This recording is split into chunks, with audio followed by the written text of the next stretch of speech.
que se llama Señas de Identidad. Damos por comienzo el Quelcún constituyente de este viernes, el cual tendrá como tema principal la realidad en Chiloé en torno al patriarcado en el mundo rural insular. Para este tema tenemos como invitada a Marcela Vargas. Ella es profesora de Historia de la Universidad Austral de Chile. Es chilota, de Kewi, y feminista. Así que le damos la bienvenida a la compañera. Espero que estés muy bien. También al panel que está siempre con nosotros y nosotras. Y obviamente a todos quienes nos estén mirando a través de nuestra señal en Facebook. Así que sin más preámbulo le doy el pase a Marcela para que nos presente el tema del día de hoy. Hola Marcela. Ay, hola. No, yo estoy muy agradecida de la invitación. En realidad es siempre un honor que las invitaciones vengan de la tierra que me vio crecer. Menciona muy bien Kewi. Kewi siempre aparece en mis reseñas de cuando me presento. Siempre digo que soy chilota de Isla Chica y desde ahí también es que pienso hablarles hoy. Desde mi profesión también como profesora de historia y como chilota es que tengo preparadas unas imágenes. Me gusta también mucho desde la fotografía tratar de enlazar ideas y también señalar algunos puntos que creo necesarios para el tema que es en el fondo el patriarcado en el mundo rural insular. Puedo compartir pantalla nomás, ¿cierto? No hay problema con... No hay problema. Ya. Igual me dicen con el tiempo y todo, porque si me extiendo, idealmente si es un conversatorio no tan largo para que yo no esté hablando sola en realidad, me dicen por favor. Bueno, la verdad es que de partida hablar de las mujeres en Chiloé implica también partir con la experiencia, ¿cierto? De cada uno, de cada una. Yo creo que a pesar de mi corta edad, mis referencias siempre son mi abuela, mi madre y quienes le devienen ancestralmente. Imagino que igual desde ahí quienes están en este espacio pueden también retrotraer ciertas memorias en torno a cómo ven a las mujeres más cercanas y cómo también persisten y se han transformado ciertas cuestiones en torno a entender el ser mujer y ser campesina o ser recolectora de orillas, ¿cierto? Marisquera. Voy a cerrar un ratito la puerta. Sí, esperen un poco. Sí, no hay problema, Marcela. Se escuchaba ahí un poco de ruido de fondo, que no sabía de qué micrófono era, pero ya nos dimos cuenta que era de tu casa, Marcela. Sigue, adelante. Sí, disculpen, que esto de no ser de acá y vivir sola. Bueno, desde ahí es que bueno, va a haber mucho en relación también a la migración, el relato detrás de también la mujer y cómo conviven las mujeres campesinas con la migración laboral, que en este caso está encarnada en los hombres.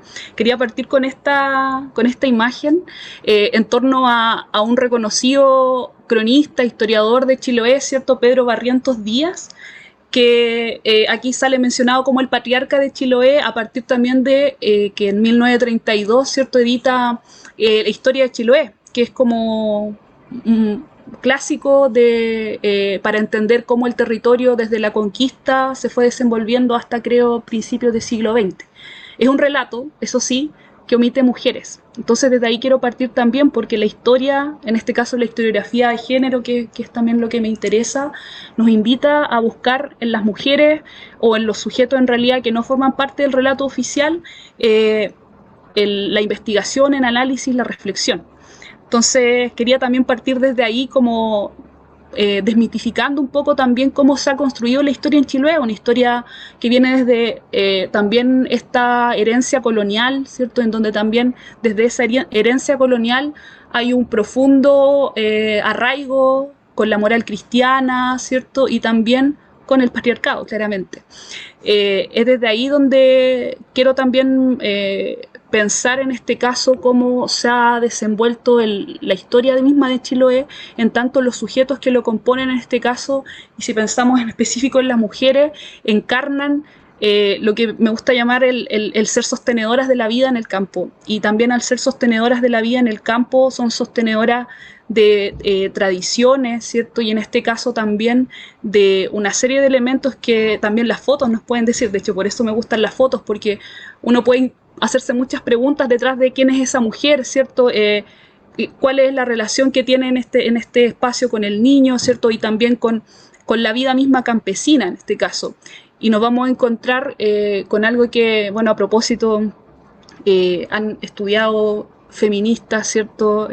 Aprovecho también de aquí de saludar directamente a Cristina, que desde la economía, ¿cierto?, feminista, han planteado también el cómo desde las fronteras que hay entre lo privado y lo público en el campo nos encontramos con estas fronteras muy difuminadas, en el sentido de que el espacio doméstico de las mujeres campesinas no es solamente la casa propiamente tal, sino también lo que la rodean, tanto la crianza de los animales, la siembra, ¿cierto? Y en este caso también la recolección de orilla.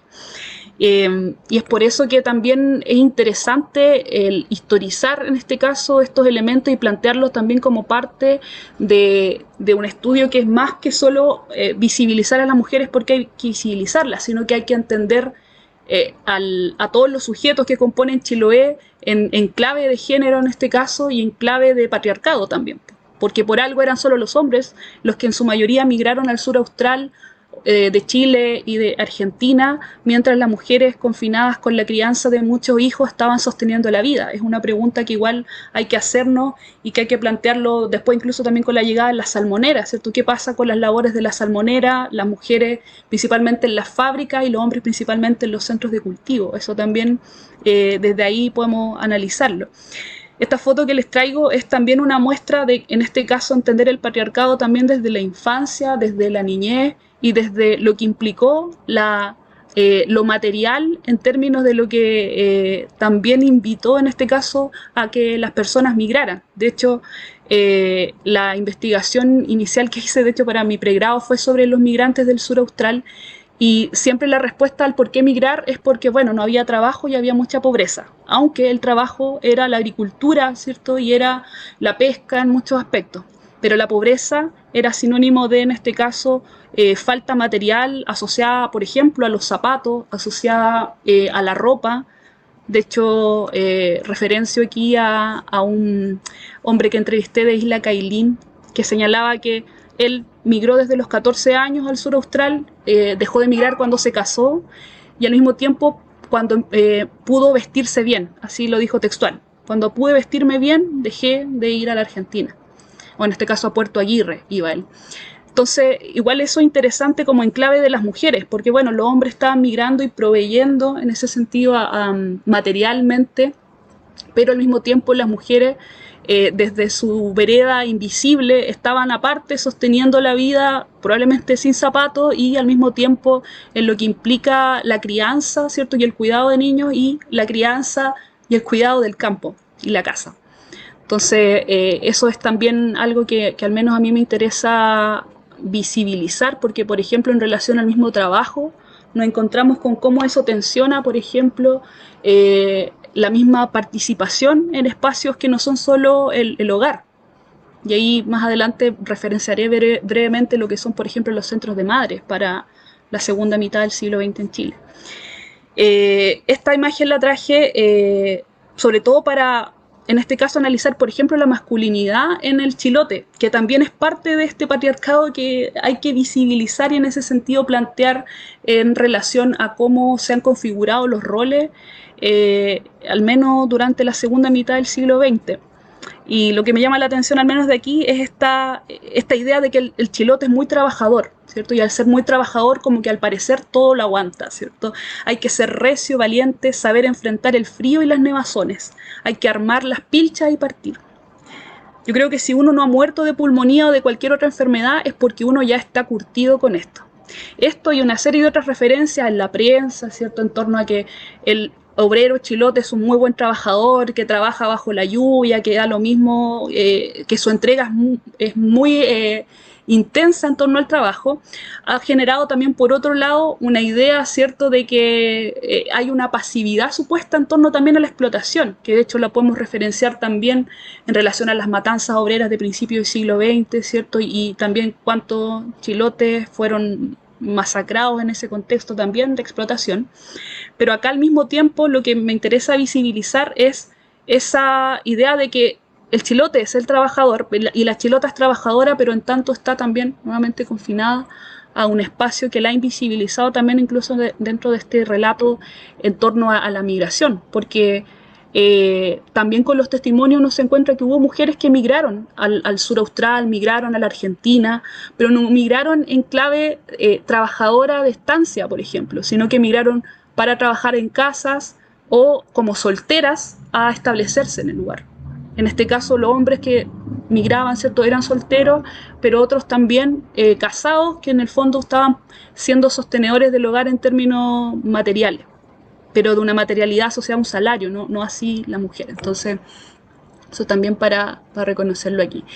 Y traje estas dos breves citas solo para identificar en estos textos que encuentro que son unas reliquias muy buenas de Quimantú, nosotros los chilenos, hay algunos digitalizados, otros que no, en torno a cuál era la idea detrás de cómo es la mujer del sur, la mujer campesina, ¿cierto?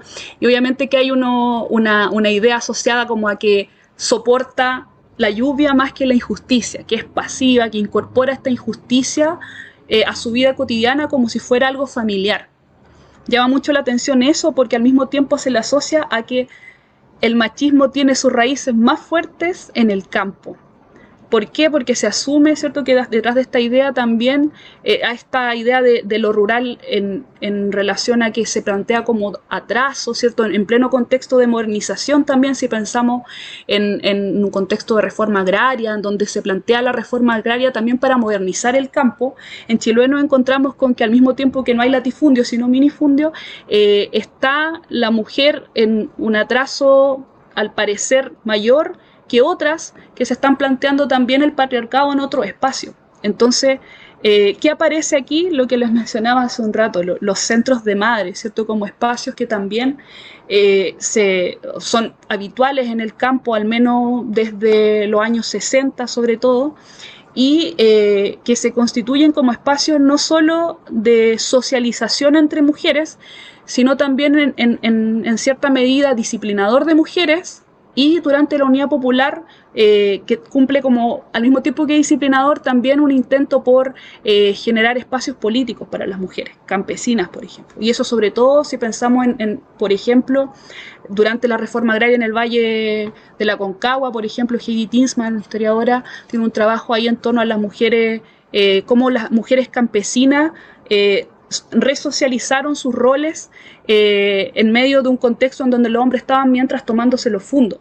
Entonces, el tema también con cómo se piensa la familia en esos tiempos es interesante también de ver, porque en Chiloé, al parecer, o según lo que podríamos entender de estos escritos asociados a la historia de Chiloé, en donde aparecen no sujetos comunes y corrientes, sino notables, ¿cierto? Pareciera que hubiera una línea donde no hay transformaciones. Mi hipótesis es que sí, y que no hay transformaciones porque no se han historizado estas. Y con eso, bueno, queda más que claro que en el caso de Chiloé, ¿cierto?, hay una idea de protagonismo de la mujer que también está muy atravesada por el patriarcado, en tanto algunos autores incluso hablan de que es un matriarcado a la chilota. No recuerdo muy bien la persona del artículo, pero planteaba que había un matriarcado, pero que asociado también a una reproducción de los roles patriarcales, en donde estas mujeres, al mismo tiempo que son sostenedoras de la vida, también están o articulan estrategias y lineamientos que son tradicionales de los sistemas de valores de mujeres en términos patriarcales. Entonces, haciendo también preguntas, ¿cierto?, en las entrevistas que realicé también para la tesis del magíster, en donde trabajé con maternidad campesina en dictadura, llama mucho la atención como el que al parecer el quiebre que significó el golpe de Estado no fue tan de impacto para la tradicionalidad, digamos, de la mujer chilota, en términos de que estaba siendo partera, por ejemplo, y atendiendo partos en las casas. Se cerraron algunos centros de madre y las mujeres que estaban más comprometidas políticamente sí sintieron esa transformación, pero no así otras mujeres que no participaron de esos espacios y que siguieron sustentándose y autosustentándose en la medida del campo también. Entonces eso me parece también súper interesante, porque entonces lo que sí plantea una diferencia y un relato asociado a que el patriarcado persiste de una u otra forma, está en cómo, por ejemplo, las migraciones laborales y la llegada a la salmonera visibiliza esos roles diferenciados. Y bueno, aquí también quiero aprovechar de referenciar una tesis muy buena que salió el año pasado, de una compañera, colega ya de Pindaco, Chonchi, que ella trabajó con las mujeres que trabajan en la salmonera y el rol también de la salacuna o cómo se precariza la vida de las mujeres en tanto madres trabajadoras de salmonera. Entonces, ella planteaba en una de las fotos que también ocupó, que independiente, ¿cierto?, de que están difuminados los roles en el trabajo, las mujeres, tanto como el hombre, salen a pescar, salen a fisquear ahí, como aparece en la foto, pero aún así hay espacios en donde sí o sí se genera una división sexual del trabajo. Por ejemplo, había una foto de la cosecha de trigo y aparecían los hombres con la guadaña y las mujeres como que metiendo el trigo, o sea, lo que sobra del trigo en bolsa. Entonces ya se expresa de una u otra forma, ¿cierto?, esa división sexual del trabajo, aun cuando estas fronteras, como señalaba, estén difuminadas. Igual al mismo tiempo vemos que sobre todo en la presencia de estas fotos, que quise traer sobre todo fotos de la segunda mitad del siglo XX, hay o persiste en las fotos muchas mujeres en torno al fogón, en torno también al cuidado, en este caso de las papas, o en la misma venta en las ciudades, ¿cierto?, al trasladar estos productos que son sobre todo del campo, y que hasta el día de hoy también lo vemos en las ferias, ¿cierto?, cuando, al menos desde Kewi, yo a las que mayoritariamente veo transportando sus ajos, sus papas al puerto de Castro, son mujeres. Entonces, mientras los hombres están como obligados a tareas más de ganado, por ejemplo, con las matanzas de animales, para las ventas de carne, ¿cierto? Por ahí, más masculino, pero en el caso de lo que es la tierra, ¿cierto?, propiamente tal, y los productos de la tierra, vemos más mujeres. Entonces, con eso, y también con lo que nos muestran los mismos testimonios, documentos audiovisuales y en este caso también los testimonios, las memorias, nos encontramos con que hay un protagonismo constante de las mujeres, tensionando, digamos, un protagonismo que podríamos decir de espacios que podrían ser masculinos. Lo que sí, y que yo creo es importante también quizás plantearlo como pregunta, a propósito de con lo que quiero ir como igual finalizando, aunque igual traje como esto para complementar eso, es qué espacio se le ha dado a la mujer también para salir del confinamiento, la mujer campesina me refiero, salir del confinamiento y plantearse otras opciones más allá de lo rural, que no sea lo urbano, porque igual pensando en esa dicotomía urbano-rural, surge como una especie de idea asociada a una superación, en tanto las mujeres, o en este caso el campesino, llega a la ciudad. Y eso igual es una idea que han tensionado colectivos, ¿cierto? Como pienso en la UPDECH, ¿cierto?, en esta clave de desarrollo asociado a lo rural.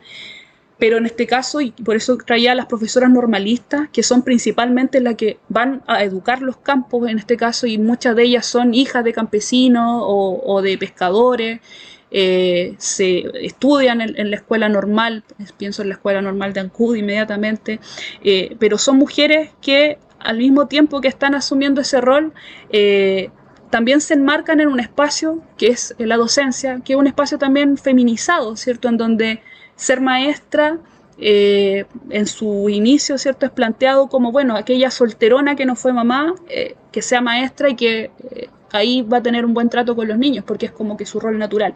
Entonces, desde eso, y a pesar de eso como un mandato patriarcal presente también en el caso del profesorado, nos encontramos con mujeres, muchas de ellas que vuelven al campo, que se educa o que educan a otros niños y niñas campesinos, más allá de lo que esté en el currículum, que en este caso diferenciado, a las niñas se les enseñaba más a bordar, ¿cierto? A los niños otra cosa, pero más allá de eso, quedarnos con estas trayectorias de mujeres que tienen raíces campesinas y que también disputan otros espacios. Y por ejemplo, en el caso de las normalistas también se han hecho últimamente estudios muy interesantes en Chiloé sobre cómo impactó el cierre de la escuela normal en Ancud, por ejemplo, con también lo que era la llegada sobre todo de mujeres de campo a estudiar a estos espacios.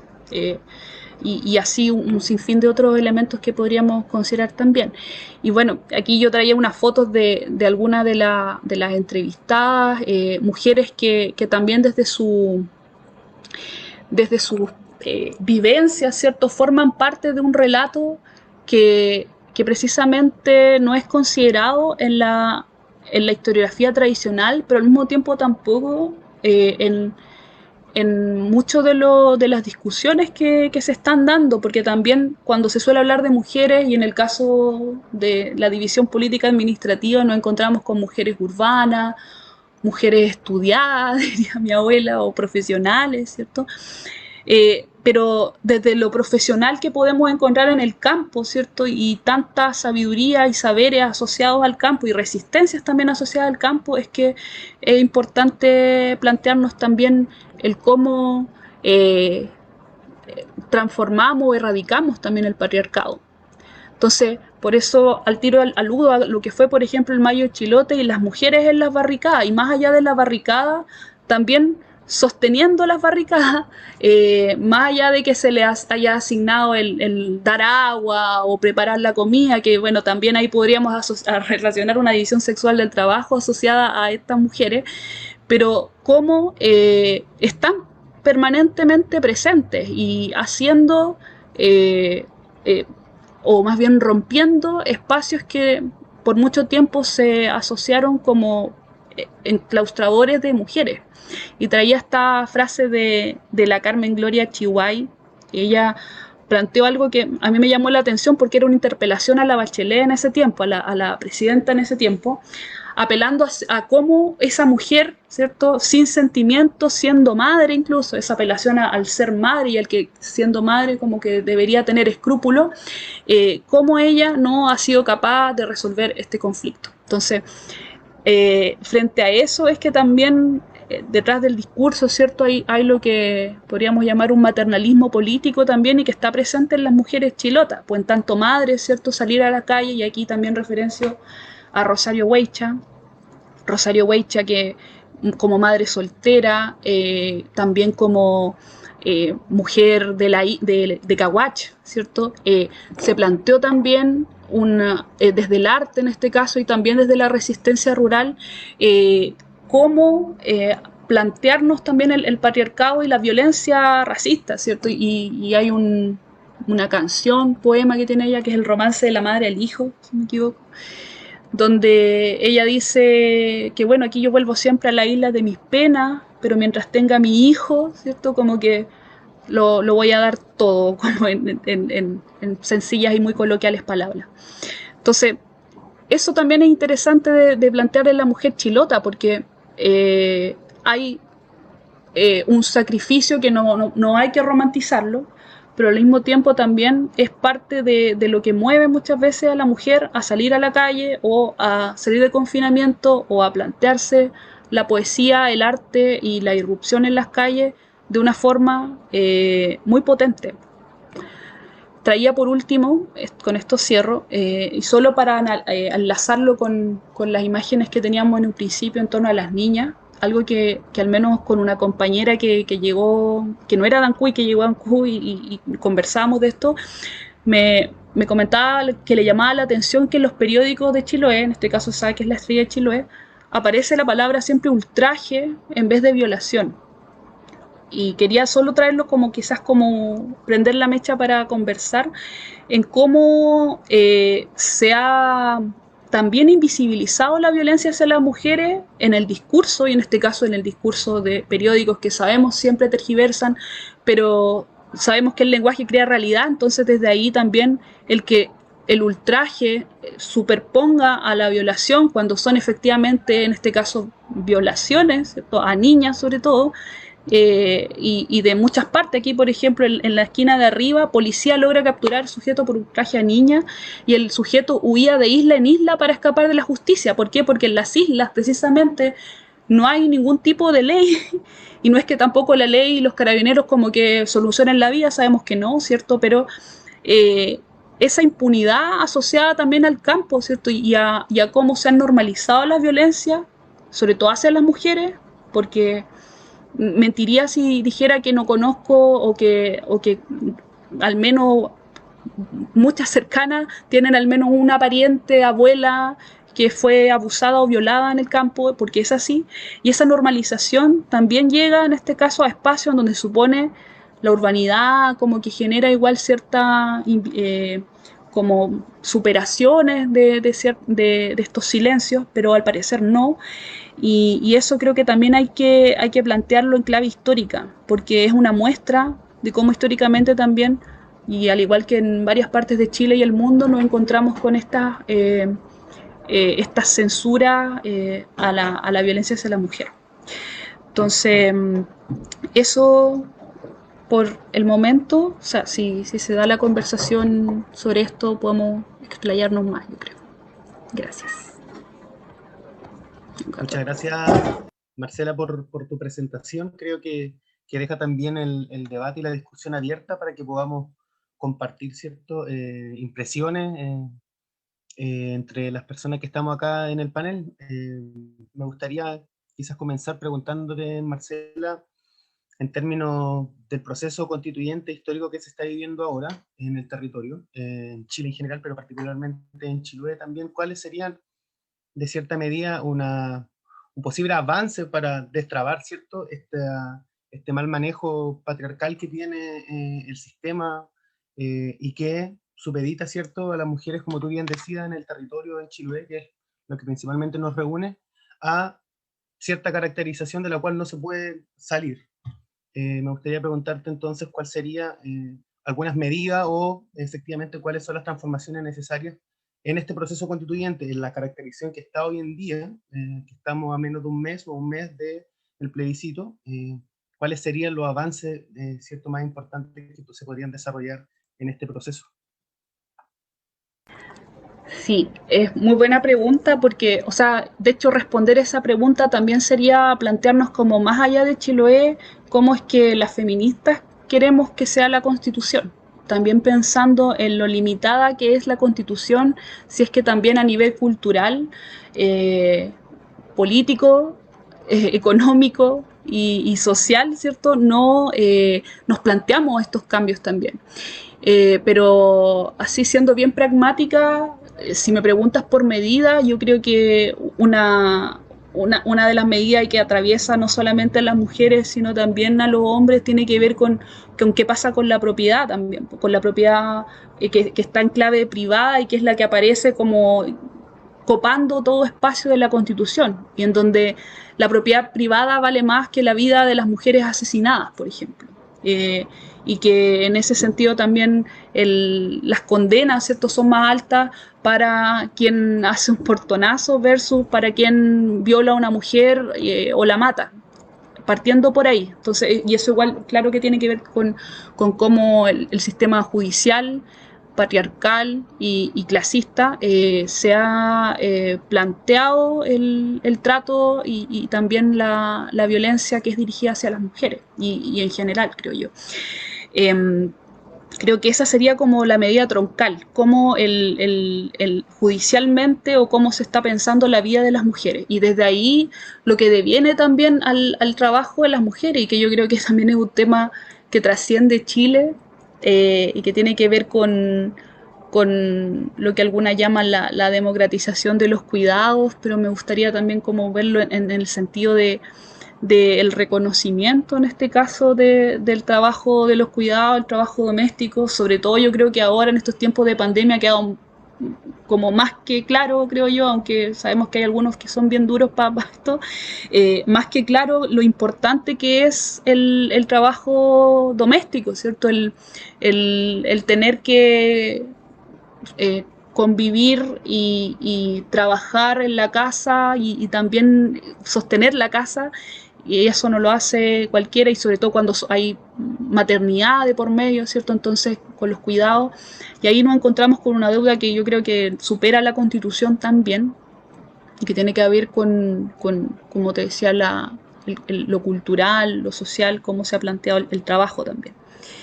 Y bueno, y también lo que tiene que ver con, yo creo que hay una relación directa entre cuerpo de mujeres y naturaleza, cierto territorio, y en ese plano todo lo que tenga que ver con recursos naturales, cierto, con el que se nacionalicen recursos naturales, que dejen de haber privados y proyectos de privados instalándose en territorios que son defendidos por mujeres, por ejemplo. Nicolasa Quintremán, asesinada por defender las aguas, Macarena Valdés también asesinada por defender territorio, y eso es parte también de algo que trasciende, yo creo, a las mujeres, que tiene que ver también con un sentido común asociado a poner en el centro la vida, porque el capitalismo no pone en el centro la vida, ¿cierto? Y eso por concretitud, porque ahí también si me pongo a soñar, como que diría muchas otras cosas, pero por el momento quiero dejarlo ahí. Claro, son esos tres puntos al menos que tú nombras, claves. Creo que también a través de todo este proceso de los que el Quilpunes Constituyente hemos podido irle dando cuerpo, ¿cierto? Y materialidad en distintas dimensiones a esto que tú planteas, ¿cierto? Como es la propiedad, los cambios de propiedad y cómo estos se van a ver modificados, así como también los recursos naturales y cómo efectivamente se centra en la vida, un nuevo proceso, un nuevo país y todos los territorios que incluyen así como la democratización de los cuidados, que es algo que también o al menos no sé, Cristina en su presentación anterior, también de una u otra manera lo tocaba, indagaba en eso y lo ponía en el tapete. Discusiones que no están, por lo demás, en la palestra política tampoco discutiéndose con la premura que quizás debería tener. No sé si alguien más del panel quiere ocupar su palabra para dar alguna opinión. Cristina, te dejo el audio. Hola Marcela, mucho gusto. Gracias por tu exposición, ¿no? Yo no soy de Chiloé, vivo hace 5 años aquí y había tenido antes bastante contacto, pero bueno, pues todo lo que me explican de Chiloé voy intentando asumirlos, ¿no? Dentro de lo que uno sabe o no sabe. A ver, respecto al tema, yo primero quería hacer 2 preguntas así muy de... bueno, para ver tu opinión, pero una es sencillamente de curiosidad, bueno, no más que curiosidad, es una información, ¿no? La primera es una información. ¿Tú has estudiado o sabes de algún estudio? Porque tú comentaste que el patriarcado tenía muchos rasgos de la colonización, ¿no? De lo que trajeron los colonizadores. Antes de la colonización, ¿cómo se daba aquí el patriarcado en los grupos primitivos, digamos, los habitantes originales? O no se puede saber, porque depende, ¿no? O, bueno, no sé, es como, porque no tengo ni idea, ¿no? Y me gustaría saber un poco los orígenes, si se mezclan o son todos de los colonizadores.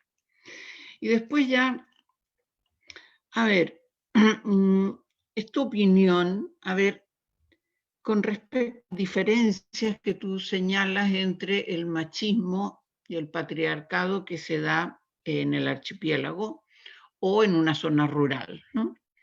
Yo creo que hay una diferencia importante que es el aislamiento, ¿no? Que no lo tienes en una zona urbanizada, ¿no? Y por tanto las mujeres están como más solas, ¿no? Esto sí que es una diferencia. Pero las formas del patriarcado, ¿tú crees que hay mucha diferencia? O sea, yo viví una época, 3, 4 años, en una población muy pobre de un cerro de viñas, ¿no? Y las formas de patriarcado que se daban ahí eran, claro, muy primitivos. O sea, los hombres se emborrachaban, siempre les pegaban a las mujeres. O sea, era una cosa que no sabías qué hacer, porque lo llamabas a la policía y no pasaban ni venían, ya, ¿no? En cambio, en una clase alta de una ciudad, claro, el patriarcado asume unas formas absolutamente diferentes, ¿no? O sea, sus formas de violencia son mucho más psicológicas y que a veces son mucho más profundas, porque la huella no se ve, ¿no? Entonces, yo creo que no sé hasta qué punto, o sea, las manifestaciones del patriarcado, por supuesto que son muy distintas, ¿no?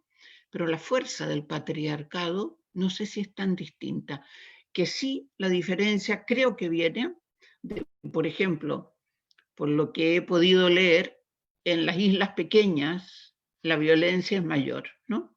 Sobre todo también con los niños y las niñas, ¿no?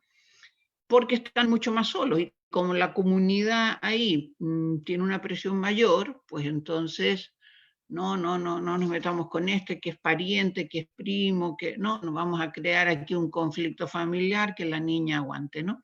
Entonces, esto en una comunidad más amplia o en una ciudad donde tienes otro tipo de relación, yo no digo que no pase, pasa igual, ¿no? Pero hay como más mecanismos para la defensa, ¿no? Entonces, no estoy segura si la diferencia, aparte del aislamiento, es las formas de manifestarse o realmente es la fuerza del patriarcado. Y finalmente, respecto a lo último que estabas comentando de la Constitución, yo no sé hasta qué punto me creo mucho el tema judicial, ¿no?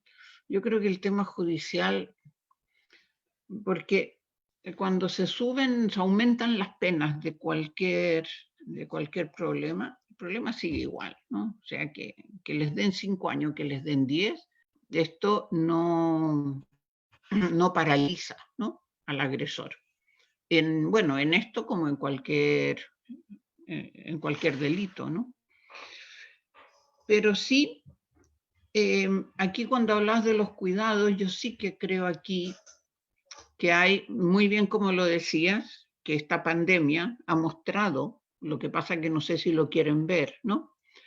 Ha dejado muy claro cuáles son los trabajos absolutamente necesarios, ¿no? Que cuando se paraliza o se semiparaliza el mercado, mucha industria mediana o pequeña, las grandes han seguido ganando, ¿no? Cuando todo eso se ralentiza, en la casa y en los cuidados sanitarios, en los cuidados en las residencias y en los cuidados en la casa, el cuidado aumenta enormemente, ¿no? Entonces, cuando uno dice, claro, ¿quién sostiene la vida aquí, no?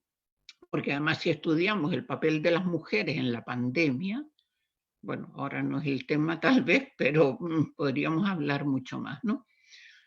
Entonces, yo creo que aquí se ha visto cuáles son los trabajos necesarios y después podríamos ver cuál es el consumo necesario y cuál es, ¿no? O sea, yo creo que si queremos ver las enseñanzas de esta pandemia, son visibles, ¿no? Entonces yo creo que los cuidados hay que profundizarlos mucho más, ¿no? ¿Qué significan realmente, ¿no? Porque no es solo... Yo creo que aquí hay, por ejemplo, el riesgo de pensar que el cuidado son los niños y los abuelos, ¿no? O sea, de situarlos en estos dos. O el riesgo de pensar, como nos enseñó el patriarcado religioso, que es, claro, que las mujeres somos estupendas, que somos buenas amas de casa, buenas esposas, buenos niños, mira cómo cuidamos siempre por amor, ¿no? Este es otro riesgo, ¿no? O también un riesgo de considerar el cuidado como algo tan vago que todo cabe dentro del cuidado, ¿no? Entonces yo creo que aquí es un tema que hay que realmente profundizarlo, saber de qué estoy hablando cuando hablo del hogar o cuando hablo de fuera del hogar y cuando tengo que elaborar, por ejemplo, principios de una constitución o cualquier, la mayoría de las leyes, ¿no? O sea, si voy a hacer, no sé, algo de urbanismo, oye, ¿cómo voy a diseñar la ciudad para que la gente esté bien cuidada? ¿Cómo voy a plantear la movilidad para que la gente esté bien cuidada? ¿Cómo voy a plantear los tiempos sociales para que la gente esté bien cuidada? Es decir, hay los colectivos, los individuales, los espacios, el entorno, ¿no? Y hay que, esto yo creo que hacerlo a fondo.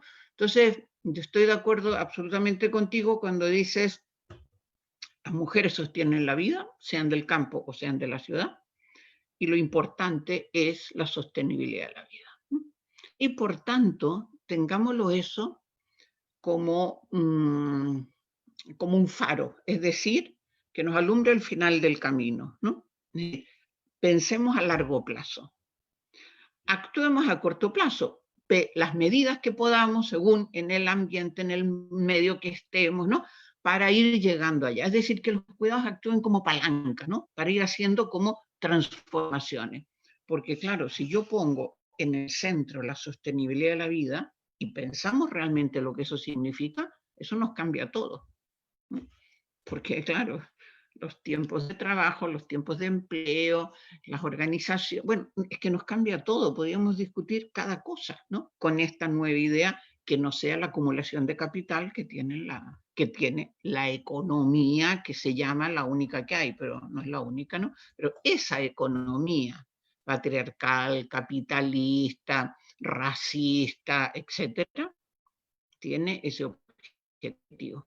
Entonces, respecto a los cuidados ya concretos, yo creo que tenemos que marcar mucho el que hay que desfeminizarlos, que hay que desprivatizarlos. Los cuidados no pueden ser privados, no pueden ser un trabajo que se obtenga lucro con eso. Hay que desracializarlo, porque están absolutamente racializados.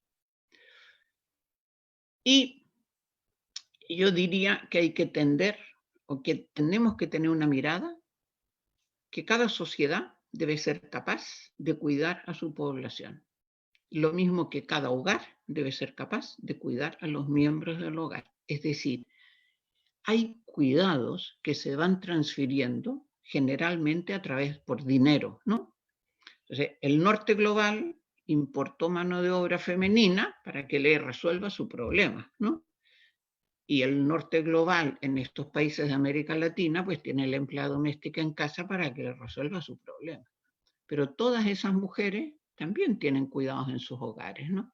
Entonces yo creo que este tema de que cada sociedad debe hacerse cargo de su población, que cada hogar debe hacerse cargo de las personas del hogar, podremos hablar cuando hay personas muy dependientes, cómo lo podemos organizar, ¿no? Como sociedad. Pero no podemos hacer que se siga haciendo esto de digamos, contratar mano de obra para que me resuelva a mí, ¿no? Porque además, fijaros lo curioso, o sea, hemos visto cuáles son los trabajos importantes ahora con esta pandemia. Y si lo miramos, son los trabajos peor pagados en el mercado. O sea, a pesar de ser los más importantes, no se valorizan nada, porque en el mercado no se transforman en un salario mayor, ¿no? Bueno, perdona, ya he hablado mucho. Oh. Oh, súper, súper bien. Sí, de hecho, varias cosas que me quedaron en el tintero aquí las retomaste y me parece súper bien. De hecho, quería partir con lo último, porque igual pensaba, por ejemplo, en lo que implica, claro, la educación y educar en los cuidados para proponer alternativas asociadas, por ejemplo, a esto colectivo de entender lo doméstico también, pero los cuidados, ¿cierto? Y pasa también en ese sentido en cómo desde la misma educación, ¿cierto? Se han reproducido ideas de qué es lo femenino y lo masculino y cómo se han feminizado ciertas labores, ciertas prácticas y que están precisamente asociadas al hogar y a lo que implica cuidar, ¿cierto? Y hacerlo por amor, como también señala. Y con eso, y para hacer el nexo con las otras dos preguntas o comentarios que señala, en relación sobre todo a esta pregunta del patriarcado primitivo o previo a la colonia, voy a hacer como una respuesta asociada a lo que también he leído en otras corrientes, pero pensando también en las raíces originarias huilliche, mapuche, ¿cierto? Y donde también hay toda una discusión en torno al feminismo desde Wallmapu, Futawillimapu, en Chiloé.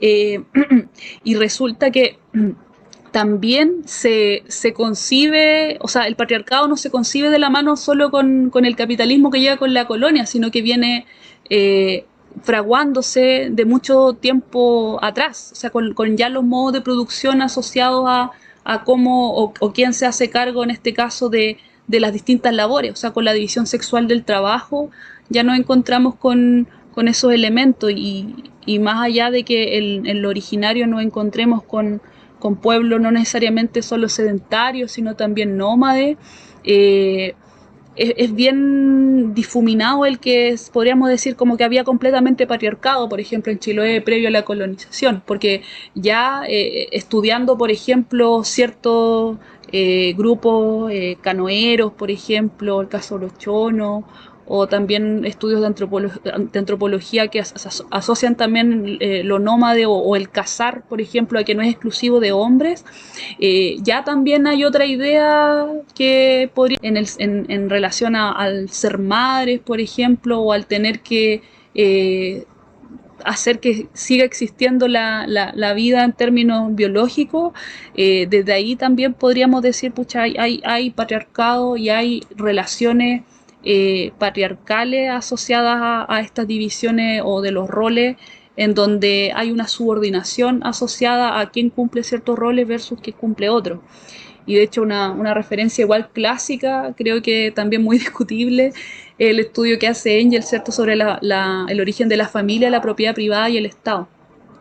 Y en cómo en la relación al cómo se empieza a domesticar, ¿cierto?, a los animales, el fuego y una serie de cosas, se desarrolla también la diferencia de roles asociados a la familia, a qué es lo que hace la mamá, ¿cierto?, en la casa, y lo que hacen los padres proveedores, y que eso se extrapola también al dominio de la propiedad privada y cómo el Estado se postula en esa relación. Y yo creo que ahí, más que dar respuesta concreta a eso de cómo era Chiloé previo a la colonia, yo podría decir que infiero a partir de también cómo es la composición o de las nociones que tengo en torno a cómo se compone el pueblo mapuche previo a la conquista, que tampoco hay mucho, porque también hay mucho de relato oral asociado a esos momentos, porque con eso puedo también decir que, y en mi defensa puedo decir que con la escritura también muchas de las cuestiones que pueden historizarse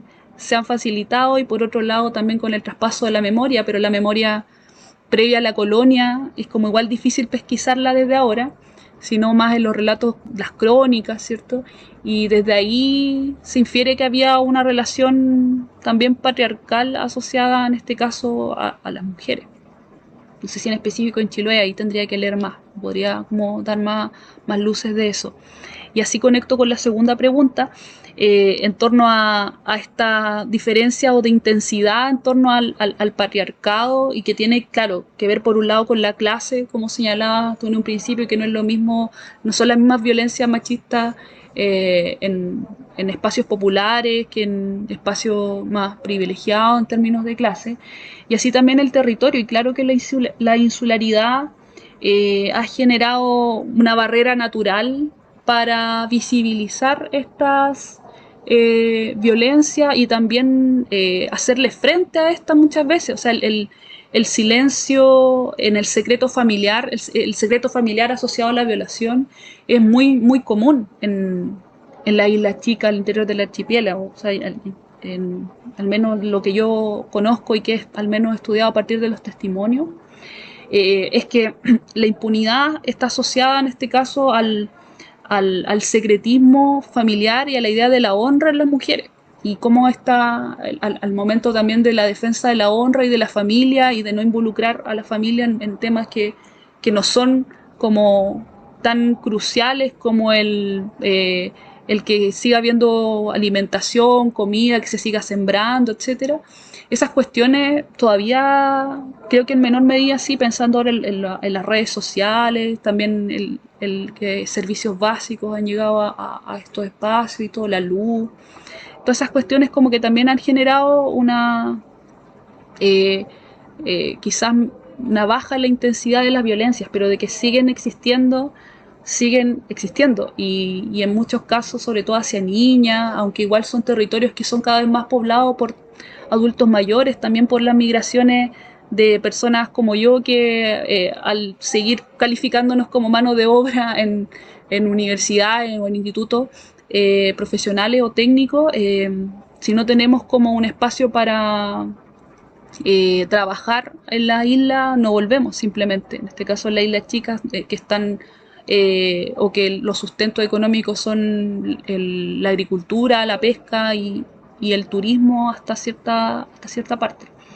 Pero con todo eso hay violencias que persisten y que también están atravesadas por cuestiones muy comunes como el alcohol, por ejemplo, y mucho el alcohol en el campo, y también el desempleo. O sea, el desempleo en este caso asociado al que el empleo que hay es la agricultura, las salmoneras se instalaron como con esta idea de salvar del desempleo a los campesinos, pero con las crisis, ¿cierto? Y sobre todo también ahora, no es algo que yo creo que amaine. Eso, no sé si se me quedó algo ahí, puedo volver a responder. Gracias, Marce.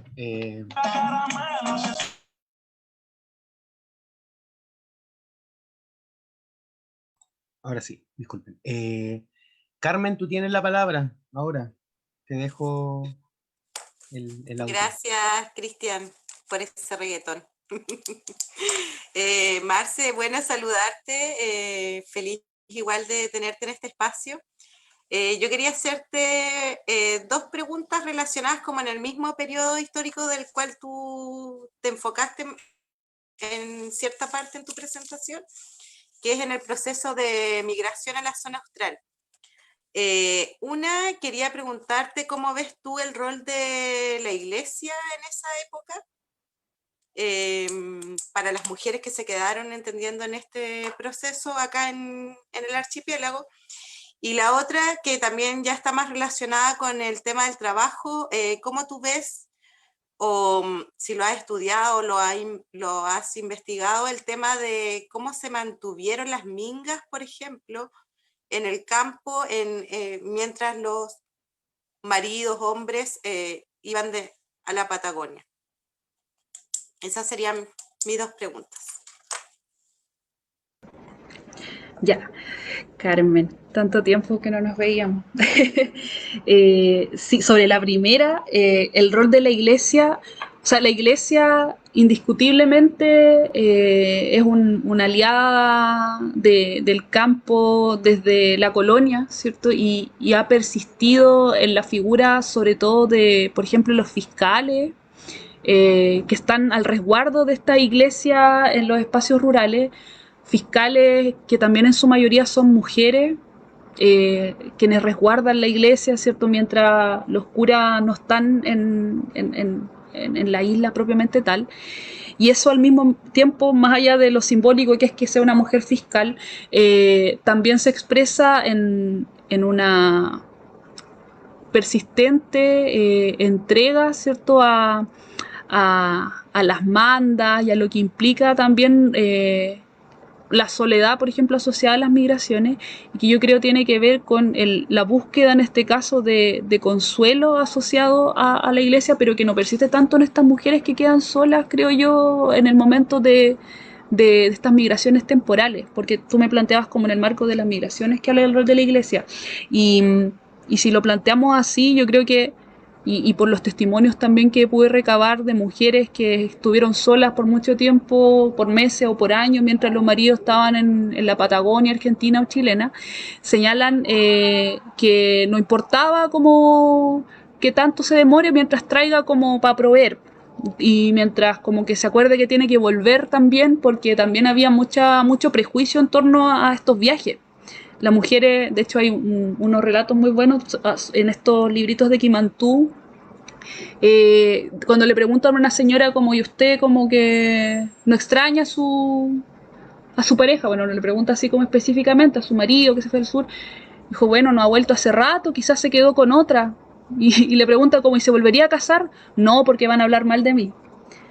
Y esa es la moral de la iglesia ahí atravesada, pues, o sea, también eso de que el fervor o sea, o el matrimonio que es una vez en la vida y hasta la muerte, ¿cierto? Y ahí yo veo que está la iglesia, o en este caso la moral cristiana, profundamente asociada al familiarismo del campo, ¿cierto? En donde se va a ver mal, ¿cierto? Que ella, mujer, como que se case con otro, pero no así, o no tanto, que este hombre se haya ido al sur y que no vuelva porque se quedó con otra, hizo otra familia, porque así de hecho aparecía en el relato.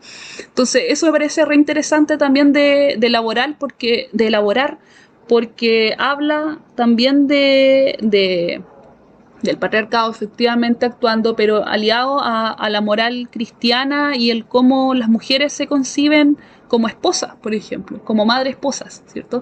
Y en ese rol yo creo que persiste también, porque es parte por ejemplo, el estigma que hay detrás, por ejemplo, de las madres solteras, ¿cierto? Este estigma asociado a que fue el hijo que se concibió fue en pecado, no fue en el matrimonio, ¿cierto? Y nuevamente el secretismo asociado a quién es el papá, y aparece el trauco, que ahí también hay todo un tema con la colonización también, porque cómo se construyen figuras, ¿cierto? Asociadas en este caso a lo antirreligioso, pero también a cómo se atenta a la moral y cómo se busca explicar cuestiones que escapan de la moral cristiana, como que una madre o que una chica se embarace sin casarse, o que una mujer que fue engañada no pueda casarse nuevamente, por ejemplo.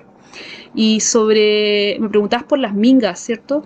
¿Si han persistido? ¿Esa era la pregunta?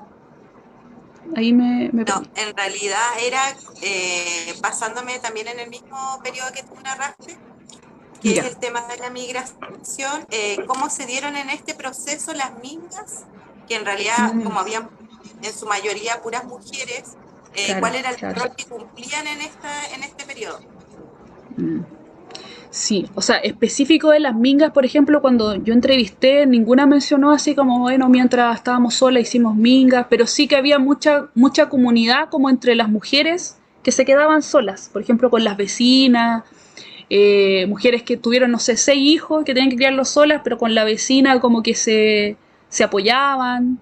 Tengo el caso igual de eh, 2 mujeres en Chonchi, una que fue madre soltera y la otra que mientras era madre el marido estaba en la Patagonia, y ambas, siendo hermanas, obviamente colectivizaron la crianza en tanto estaban solas, pero en las mingas como que en específico ninguna me comentó así como, bueno, hicimos mingas mientras el marido no estaba, al menos. Pero sí hay como esta idea de la minga que está detrás, y que es el cómo hay un apoyo mutuo, ¿cierto? Y ese apoyo mutuo entre mujeres se dio en el espacio de campo, compartiendo la crianza y también compartiendo, por ejemplo, lo que implica el sobrevivir en el campo para la autosubsistencia con la agricultura, ¿cierto? Apoyándose con la siembra y esas cosas. Pero no apareció, por ejemplo, el concepto minga. Eso igual me llamó la atención. Quizás porque no lo pregunté tan explícitamente. No sé si respondí. Sí. Sí, gracias. Jorge, tú pedías la palabra, así que te dejo para que puedas conversar con Marcela. Gracias, Cristian.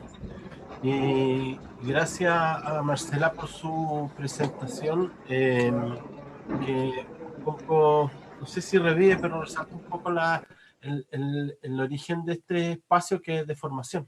Y uno aprende, y tu presentación es una de las que me ha permitido conocer varias cosas, y que te agradezco por eso. Lo que voy a plantear, no sé si son preguntas, pero sí son planteamientos que me gustaría que los comentaras. no pude hilar una pregunta, pero sí hay cosas que me gustaría poner. Dentro de las primeras preguntas que te hacían, creo que Cristian, por las cosas que en la Constitución habría que poner para poner la mirada feminista. Bueno, un poco lo decía Cristina y yo comparto en eso. El patriarcado es un problema cultural, sí que copa todos los espacios. Y yo tampoco creo en que haya que ir norma por norma, regla por regla, ir mirando la mirada feminista. Yo creo que hay que entrar a la Constitución con una clave feminista, ¿no? Bueno, no solamente clave feminista, sino que clave ecologista y clave de salud, que si las sumamos las tres claves que estoy proponiendo, pienso que se podría resumir en lo que hablaba Cristina, que es la sostenibilidad de la vida. O sea, el feminismo, la ecología, la salud, tiene que ver con la sostenibilidad de la vida. Y yo creo que con esa mirada hay que entrar a la Constitución para ir cada regla, por muy dispar, no mirarla desde el sentido de norma, sino que con esta mirada de la sostenibilidad de la vida, desde el feminismo, desde la ecología, de protección del medio ambiente y también desde la salud, que abarca un montón de espacios, la vivienda, el trabajo, y así igual cada ítem, cada cosa de la Constitución, el trabajo, la vivienda, la educación, tiene que ser con esta mirada para que podamos construir algo nuevo, si no nos vamos a quedar con lo mismo. Eso por una parte. Ahora, yo estoy bien involucrado en el asunto salud y hay una cosa que me llamó la atención cuando hice una exposición de salud, cómo ciertas labores de las mujeres fueron reemplazadas y eliminadas, por ejemplo, la partera, la huesera, incluso hasta la yerbatera, que bueno, últimamente se ha vuelto más en boga, pero cómo el Estado con su modo de mirar la vida va eliminando estas actividades que eran propias de las mujeres. O sea, van quitándole espacio a las mujeres y de hecho son reemplazadas mayormente por hombres. Si nosotros vemos médicos, sospecho yo que la mayoría son hombres, pero sí enfermeras y auxiliares de salud, de medicina, son mujeres. O sea, volvemos a el trabajo de cuidados, volvemos, también hay una repartición patriarcal. El trabajo de cuidado lo hacen enfermeras y la mayoría de las mujeres son enfermeras. Entonces esa visión que hay ciertos espacios de las mujeres que tenían antiguamente y que son arrebatados, y cómo nos enfrentamos a eso. Y pensar, por ejemplo, yo dejaba aparte la parte de hierba, de la yerbatera, porque también se ha institucionalizado el trabajo de yerbatera. O sea, las personas prácticamente, entre comillas, un médico en una clínica que entrega hierba. O sea, se han descontextualizado su labor. No es que uno vaya a la casa a mejorarse con hierba, sino que esto se ha institucionalizado y con el beneplácito también de las propias hierbateras. Eso también es cosa. Y lo último, es una visión que tengo yo y eso me gustaría ver si es correcto o no. Yo vivo hace 23 años en el archipiélago, en Castro. Vengo de Santiago, donde, claro, me vi que el patriarcado es totalmente distinto y me di cuenta en varias cosas, varias situaciones en que hay como una especie de empoderamiento de la mujer en determinada etapa de la vida. O sea, cuando ya es mayor, es la mujer la que habla. Nosotros, por ejemplo, hicimos una ronda cuando estuvo Marcela de candidata y fuimos a una casa y la mujer era la que hablaba, la mujer era la que cuidaba el campo y que comercializaba. La mujer es la que lleva, yo no sé qué hacía el marido, en realidad. Ella llevaba todo, o sea, las casas. Viví cerca de un barrio que es con bastante precariedad, donde muchas veces era la mujer la que golpeaba al marido que llegaba curado en la noche, porque ya a esa altura el marido estaba hecho pebre, no tenía ni un poder, y la mujer era la que, no sé, ponía ahí Entonces todas esas cosas nos fueron dando la idea de que la mujer en el archipiélago era mucho más empoderada, a mi entender. Puedo estar equivocado porque puedo haber tenido las vistas parciales. Entonces ahí me gustaría ver de ti cuál es la visión con respecto a eso. Eso más o menos. Gracias. No, gracias por los comentarios, las preguntas, porque es bueno, porque así como que voy ordenando las cosas que dejé ahí sin profundizar. Y partiendo como con lo primero que tiene que ver con la Constitución, yo creo que el feminismo se plantea transversal a los espacios, transversal a entender la naturaleza y el buen vivir, por ejemplo, los cuidados, para entender la salud en clave feminista también, la educación, ¿cierto? Todos estos elementos, y en ese sentido el cómo pensamos, claro, la naturaleza y el buen vivir asociado en la vida en el centro, tiene mucho que ver también con cómo pensamos los recursos, con cómo pensamos los servicios mismos, ¿cierto? Cómo pensamos la ciencia en ese sentido también, y también cómo nos planteamos, por ejemplo, ante la depredación de precisamente los territorios con el extractivismo, ¿cierto? Que sabemos que en términos de lo que es el territorio en tanto cuerpo, si lo pensamos así, es un espacio que está siendo conquistado y depredado para el capital, no para la vida. Para la vida, por ejemplo, de las comunidades, ¿cierto? La energía eólica, que es para las empresas y no para la población de ahí, cómo se contamina el agua, el mismo...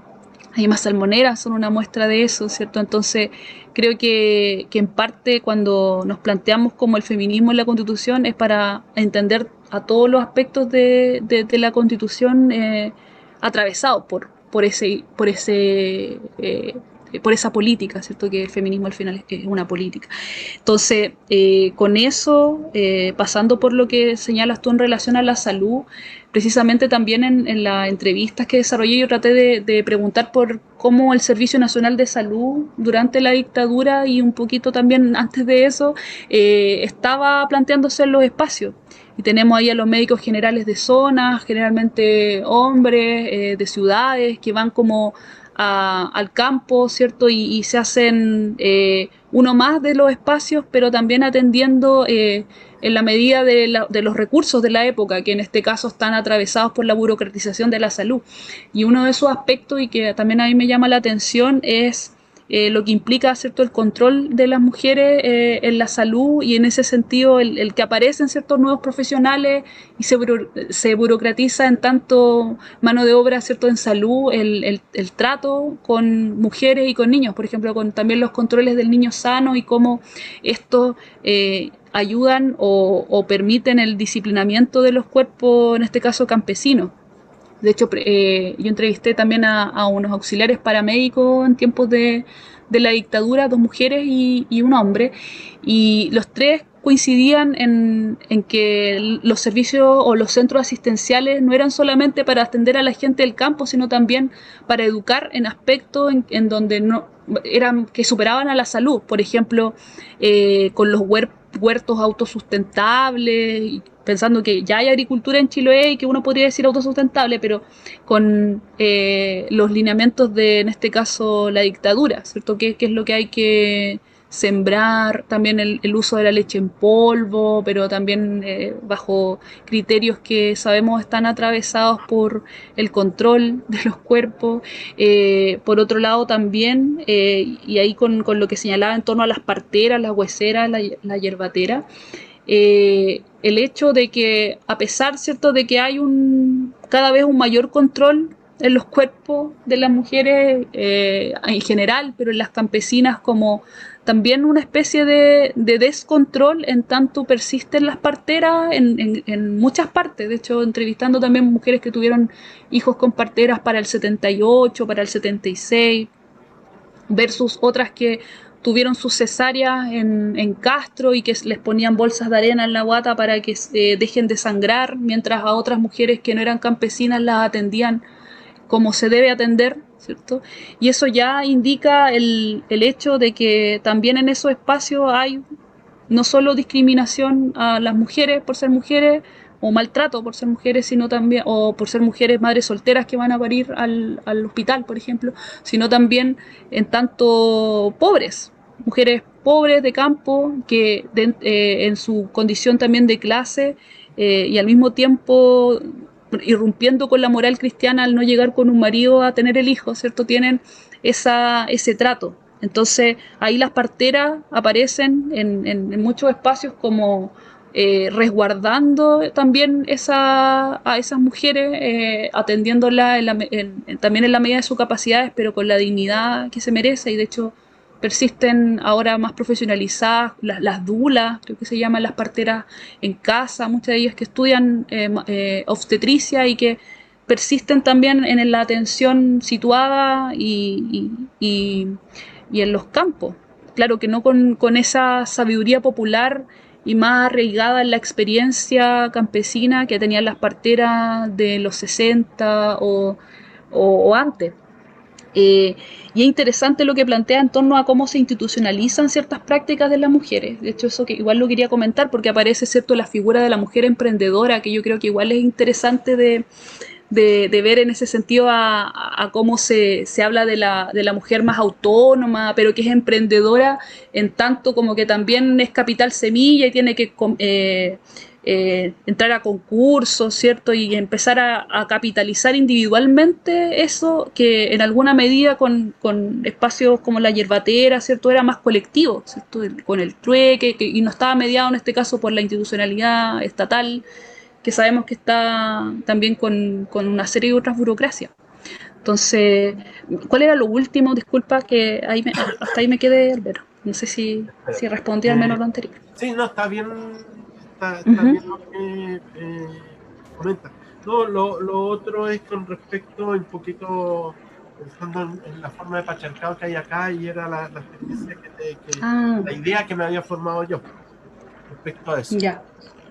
Claro, a la diferencia en torno, claro, y claro, y que hay nuevamente como que yo creo que la insularidad es muy clave, porque el hecho de que las islas todavía en muchos espacios tengan tanta diferencia o desigualdad en términos de acceso a servicios y también a que, por ejemplo, no existan retenes, independiente de lo que pensemos de los carabineros, que los carabineros y su deslegitimidad, estamos claros, pero no hay figuras que resguarden, por ejemplo, el espacio en donde se supone también persiste una violencia que está asociada a el alcoholismo, el desempleo, la educación. Yo creo que hasta cierto punto también, porque sabemos que está desarrollada de forma desigual, impartida de forma desigual y en los ingresos son desiguales también, pero en donde yo veo al menos y donde yo vivo, que es Kewi, hay una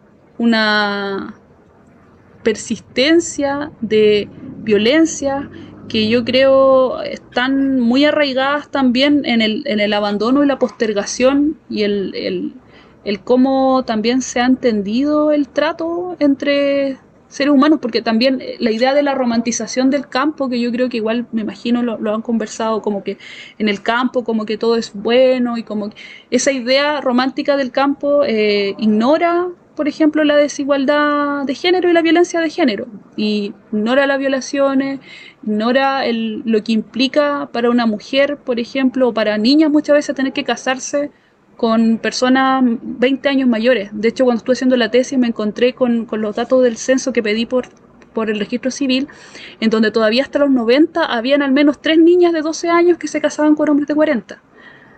Tengo mi tesis, después la puedo compartir, pero puse al final como el listado de que entre los 60, 70, hasta los 90, como que anotaban las edades de las niñas y los hombres cuando se casaban.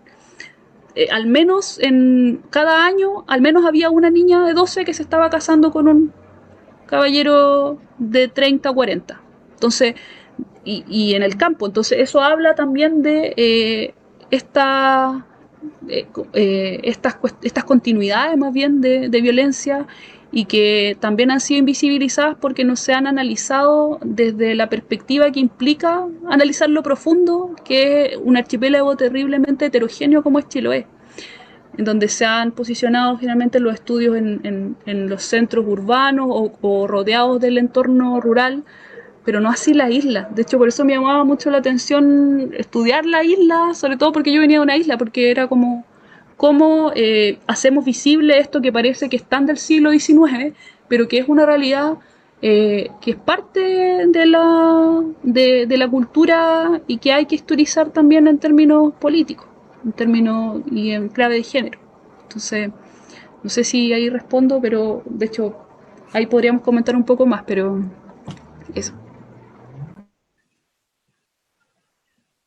Gracias, gracias Marcela. Está muy interesante toda la... Quería saludar a las personas que están interactuando por Facebook. La verdad, no hay tantas preguntas, sino más bien opiniones. Entonces sería bueno que después, Marcela, le pegues también una revisada a esa interacción que estamos teniendo. Así que agradecerle. Por el tiempo también no podemos darle cabida a todas las instancias necesarias. Sigue Janet. Janet tiene la palabra. Buenas noches, compañeras, compañeros, darte la bienvenida y agradecerte, Marcela, por ser parte de este interesante conversatorio. Bueno, yo quiero hacerte una pregunta, pero primero quiero hacer como una reflexión en torno a la mirada personal que tengo acerca de la mujer chilota. Encuentro que, claro, hay muchas cosas que intervienen acá, ¿no es cierto?, dentro de todo lo que podemos llamar el patriarcado, que se somete a través de distintas formas, en donde la iglesia obviamente crea un rol súper fuerte, ¿no es cierto?, de pecado, yo ponía ahí delantito en el chat cosas como, por ejemplo, el tener que tener todos los hijos que sean. Cuando tu pareja no está y llega una vez al año a hacerte un hijo y se va, y después lo tienes que parir y criar, ¿no es cierto?, es la iglesia la que castiga, es la sociedad, es un Estado que también te invisibiliza dentro de un montón de parajes aislados que tenemos dentro del archipiélago. Pero aún así, fíjate que yo veo una mujer súper luchadora, autosuficiente, autónoma en muchas cosas. Veo, si yo tuviera que darle un diploma a alguien, le daría a la mujer chilota por la mejor economista, ¿no es cierto?, en armar la mujer rural, que logró mantener la memoria, porque de ella nosotros conocemos. Entonces, porque si la abuela no hubiera contado la historia en esa noche de mate, de frío entre las rendijas de los fogones, esa resistencia que crearon las mujeres en el campo, nosotros hoy día no tendríamos campo, no tendríamos islas, no tendríamos hijos. Entonces yo también veo ahí a una mujer súper luchadora, a una mujer súper aguerrida, a una mujer capaz de salir adelante con su familia sin que tenga que estar dependiendo del hombre, porque en realidad ella, yo creo que también recibía al hombre cuando llegaba y todo eso por un problema social, ¿no es cierto?, en donde la sociedad, la iglesia, como te decía, el Estado te va formando este patriarcado. Pero la mujer en sí, como mujer chilota, yo no la veo tan invisibilizada, fíjate, yo la veo creando una comunidad, vida en comunidad, porque también hacían esto minga de hilar, por ejemplo, la minga de hilar la hacían las mujeres chilotas. Todas las mingas de la sacadura de papa, muchas mingas, todo se mantuvo en el campo por las tradiciones, y se mantuvo por esas mujeres, porque los hombres no estaban. Los hombres la mayoría se iban por largas faenas, y se seguía manteniendo esto por la vida de las mujeres y los abuelos y abuelas que quedaban en el campo. Entonces, en eso yo quería hacer como un alcance en realidad a esa mujer que mantuvo una resistencia. Y no fue tan inconsciente su resistencia, o sea, no lo hizo de forma inconsciente, era un ser pensante, porque nunca vi en mi abuela, en mi mamá, la pobrecita que se quedó, la pobrecita, no, la vi como una mujer luchadora, dentista, una mujer que tenía que parir un hijo en el campo, una mujer que sabía acunar un hijo, pero que hilaba, que mariscaba, que criaba pollos, que calculaba incluso, voy a criar tantos pollos para tener un pollo a la semana, por todo el año. Con mis ovejas voy a hacer esto, voy a hilar, voy a teñir.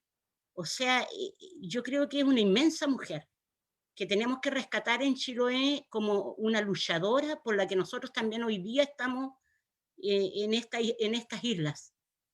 Después a mí, o sea, yo sí cuestiono mucho, por ejemplo, la Iglesia Católica, ¿no es cierto?, en este aspecto, que fue la que nos provocó mucho daño en el sentido de mantener una estructura tal vez familiar en donde se taparon abusos, se siguen tapando. O sea, hoy día los abusos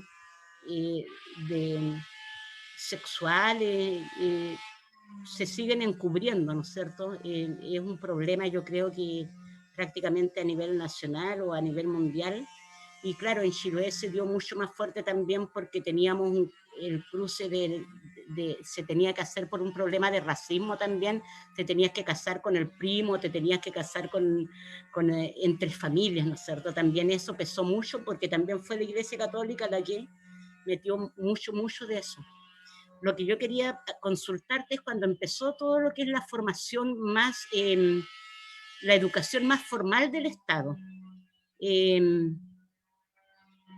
¿Cómo se dio acá en Chiloé? Porque eso yo no lo tengo muy claro. Por ejemplo, cuando empezaron a abrirse las escuelas en este tipo de educación, si fue la asistencia a clases, ¿se dio tanto para hombres o mujeres?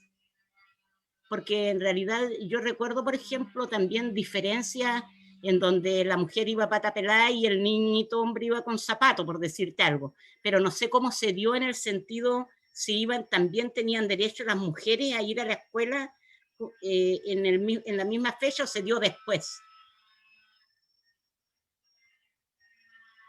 Sí, te respondo nomás, sí. Súper interesante la pregunta y a propósito del comentario, ¿cierto? Es bueno rescatar eso de la no pasividad de la mujer campesina, la mujer rural chilota, porque precisamente es por eso que hay que mencionarla, hablar de ella, de la labor de las mujeres en relación también a un momento en que se entiende la pasividad también del campesino. Y en ese sentido, la mujer, ¿cierto?, independiente de que no haya habitado quizás espacios políticos, como también se ha estudiado, sobre todo en lo urbano, no así eso quiere decir que no esté planteándose en resistencia, ¿cierto?, tantas cosas, como por ejemplo lo que implica, ¿cierto?, el trabajar el campo y también sostener nuevamente la vida. Con eso es que, claro, el tema de la educación es interesante, importante. Yo planteé solo hace un rato lo de la normalista, porque me llamaba la atención también el cómo hay por un lado la profesión misma de maestra, ¿cierto?, que es feminizada, pero también donde se encuentran ciertas resistencias asociadas al rol que tienen que tener las mujeres al educarse. Y en el caso de la educación primaria, si bien tenemos una ley de instrucción primaria obligatoria desde 1920, lo poco que yo sé, al menos de la primera mitad del siglo XX en Chiloé en relación a la educación, es que fue similar el acceso de hombres y mujeres, pero asistían, de hecho, más hombres que mujeres en cierta medida, pero también con mucho rezago y con mucha deserción escolar. Y eso me imagino que también está en sus historias familiares, abuelos o padres, madres que no asistieron a la educación completa en el campo. De hecho, mi padre llegó hasta cuarto básico, mi abuelo creo que también, cuarto humanidades, no sé cómo se le llamaba en ese tiempo, pero hasta cuarto año básico, sabiendo leer y las 4 operaciones, como se dice, y con eso al trabajo, ¿cierto? Entonces, lo que hay de estudios de esta época es sobre todo el tema de la deserción y cómo eso intentó ser también paliado por la entrega de comida a los establecimientos, la entrega de, por ejemplo, los tazones con harina tostada, que eso me acuerdo de mi abuela y en los testimonios igual que he podido recabar, que eso fue un gran enganche, sobre todo para en el caso de los espacios más populares en la ciudad, pero también en el campo, y se dio como una forma también de que persistan los niños en la escuela, pero siempre en el caso sobre todo de la primera mitad del siglo XX lo que hubo fue una alta deserción porque eran hijos que también tenían que mantener el trabajo del campo y ser la mano de obra también que sostenga el campo. Entonces con eso, como que más que una desigualdad asociada al acceso a la educación, lo que había era una desigualdad en torno a qué hacen esos niños cuando trabajan, y solían ser las niñas las que ayudaban a las mamás, ¿cierto? En este caso, si es que había más hijos con los otros hermanos, o en este caso también con el trabajo del campo, acarreando agua, ¿cierto? También. Y los hijos eran los que acompañaban a los papás a la faena y después apenas cumplían como la edad para moverse, migrantes. De hecho, desde los 14, algunos más jóvenes comenzando a migrar a la Patagonia. Entonces, frente a eso es que también problematizaría el tema de la asistencia como desde ahí, y porque también posterior a eso hubo una especie de mayor ingreso, ¿cierto?, a los estudios, y que está también mediado por cómo comienza a democratizarse también la educación. Aquí, insisto, como había ley de instrucción primaria obligatoria, era obligación que los niños fueran, pero había muchos niños que, por ejemplo, no estaban ni siquiera registrados en el registro civil, que son registrados tardíamente, sobre todo para el caso del campo. En el caso de lo rural no vamos a encontrar con cierto, la mayoría con carnet con cumpleaños el 18 de septiembre, porque son todos inscritos en una misma fecha. Entonces igual ahí eso también impide que haya como un registro más sistemático de esta asistencia.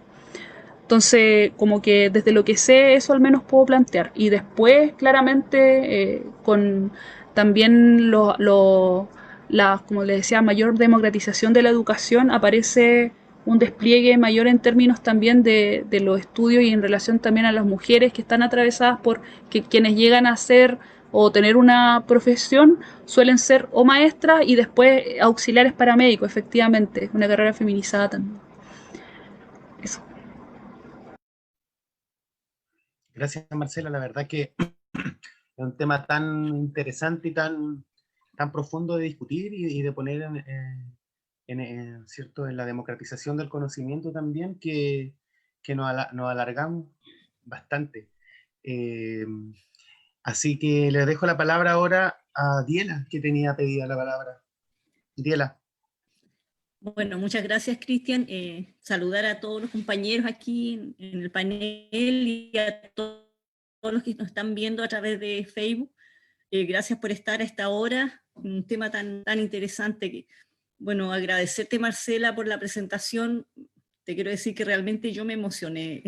Me emocioné porque me trajo muchos recuerdos. Yo me crié con mi abuela, soy de Osorno originalmente, llevo más de 30 años aquí en Chiloé, y mi abuela perteneció a los centros de madre, perteneció a la Sociedad de Socorros Mutuos, perteneció a toda organización que había dentro de la comuna. Yo recuerdo haber estado muchas veces afuera de la puerta esperando que salga de las reuniones, o tengo fotos de ella con unos estandartes marchando, una mujer que fue modista, que nació en el año 14 y que fue vanguardista, siento yo, en muchas cosas, porque ella fue modista y generaba sus propios ingresos. Entonces fue una figura para mí muy preponderante en realidad en mi vida. Así que como esos recuerdos me trajo muy fuerte, pero también dentro de eso, bueno, después mi abuela se casó con un abuelo que era de una imprenta, pero en la casa había un matriarcado, no había un patriarcado. Yo siempre vi que mi abuela era la que mandaba en la casa, ella es la que dirigía todo, y el abuelo en realidad era el que llegaba y dejaba plata al fin de semana, pero la que regía y hacía todo en la casa era mi abuela. Nunca fue.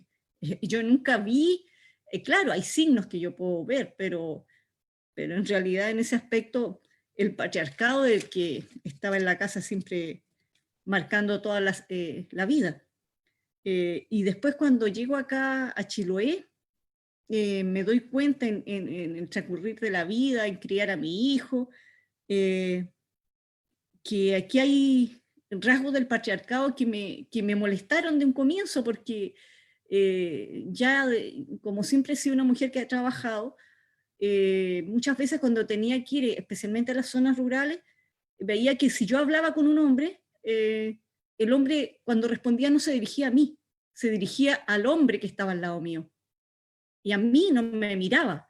Y a mí eso me producía mucha molestia, porque yo decía, bueno,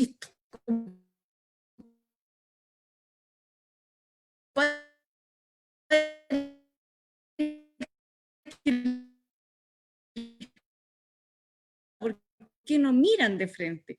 Llegué aquí a vivir a Chiloé, Ancud, precisamente. Entonces, después me voy enterando de todas estas situaciones de abusos que lo encontraba terrible y que justamente eran ocultadas por los mismos familiares. Entonces yo decía, ¿qué está ocurriendo? ¿Qué está ocurriendo aquí?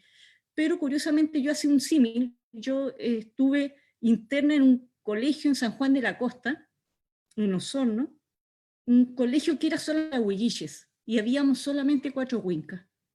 Y ahí tuve una cercanía muy grande con todo lo que eran las comunidades huilliches. Me acuerdo que el cacique que llegaba allá, no se le decía lonco, se le decía cacique, tenía varias esposas, y nos llegó una vez a enseñar incluso a recolectar hongos ahí en las pampas. Y habían unas situaciones bien curiosas que después he ido entendiendo en el camino, pero yo era niña, estaba en quinto básico, tenía 10 años, entonces observaba simplemente. Pero dentro de todo eso que después vengo acá y veo que aquí están también presentes los huilliches, de una manera siempre estas reivindicaciones o esta mirada donde el huilliche reivindica su figura y reivindica lo que se reivindica como pueblo originario dentro de un territorio. Yo viví el proceso cuando él era minimizado, era despreciado, era denominado cholo, y era un vocablo común usado por todos, como que no era peyorativo, pero en la práctica sí era peyorativo, ¿te das cuenta? Porque era tan normalizado que simplemente se usaba y nunca se dijo, en realidad lo estás insultando, ¿te das cuenta? Hasta que tú de reacción, oye, pero es que no puede ser. Entonces, ese cambio lo he visto, lo he vivido, lo he palpado yo en mi vida. Entonces, los chicos como Cristian, como Fernando, que están acá, son más jóvenes y ya están han visto otro proceso, están mirando desde otra perspectiva. Entonces yo he visto ese transcurrir dentro de la historia. Y dentro de eso, lo que estaba igual mirando un poco, curiosamente tengo una amiga que fue enfermera en San Juan de la Costa durante mucho tiempo, y estoy hablando del tiempo de la dictadura. Y ella dice que cuando llegó allá a hacer asistencia para justamente a las mujeres que iban a tener hijos, ellas les permitían tener a los hijos de manera natural.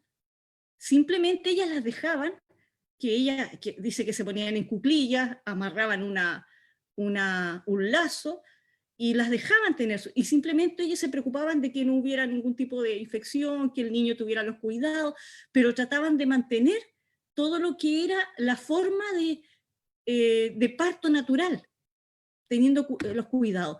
Pero curiosamente toda esta mirada que tenían un poco distinta, al poco rato fue borrada porque la despidieron y estuvo muchos años vedada del servicio de salud. Pero a mí lo curioso de todo esto es que yo ahora veo eso y veo que en este minuto hay un rebrote, se podría llamar rebrote, de la figura de la partera con el nombre de Dula, que es la partera, pero que tiene un conocimiento incluso,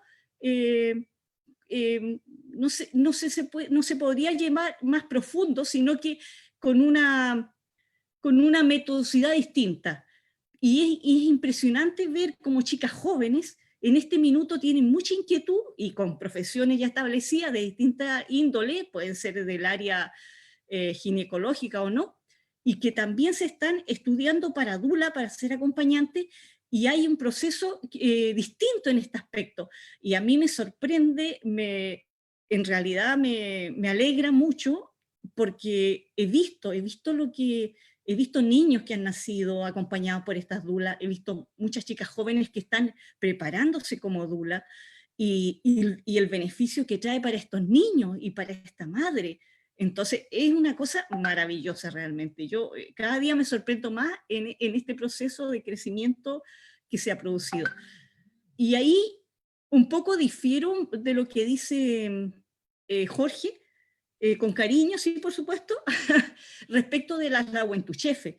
Las Rahuentuchefe, en general, no es que estén ellas permitiendo esto de manera, o con su venia de que se esté internalizando esto en los hospitales o servicios de salud, sino que más que nada, yo siento que ellos lo están usando de alguna manera, toda esta situación. Por supuesto, hay de todo en la Villa del Señor, como dice la palabra, pero yo siento que en general las Rahuentuchefe que yo he conocido aquí en Ancuay, varias, he conocido varias en Quellón también, de Castro, oye, tienen un conocimiento tan profundo de la hierba. No solamente de la hierba, es un conocimiento que va más allá de la hierba.